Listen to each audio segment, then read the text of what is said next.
আম্মা তো এবারে সাথে সাথে মারা গেছে গা। এই রে কি কইছ ভাত গারান বাইরে দিব তুমি আরে বিয়া করো। কি এত কর্ম এখন আমাদের কামটা করে এলাম ভাত দিব খাওয়া তুমি উড়া বাদ দাও, গাটা গোটা করে খবর দাও। কোন কাপলা বানা আছে কোন দসুত পানি গেছে গিয়া অত বউটা না কই অত দেখশনটা কোন না কো এই পোলা বানটা 6টা বছর হয়ে গেল গা এটা কি অনেক সহ্য সুত মানে কি ব্যাকলটা বাইরে জানা ভাই কোন কথাটা তুমি আরে বিয়া করে নাও। চিন্তা করিস না বাবু আমি বিয়া কালকে করবো এই ঘটনা খবর দিতাছি বিয়া মনে করলে কালকে তো কথাছি তোর নাকি নয় মাও নিয়ে দিব তুই চিন্তা করিস কে হ্যাঁ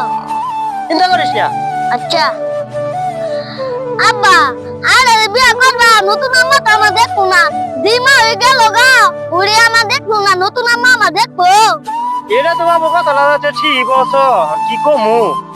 আচ্ছা তুই কে একটা বিয়া করি আর মনে করা তোমার নেয়া পড়া নষ্ট হবো তাতে কে বিয়া দরকার নাই যাতে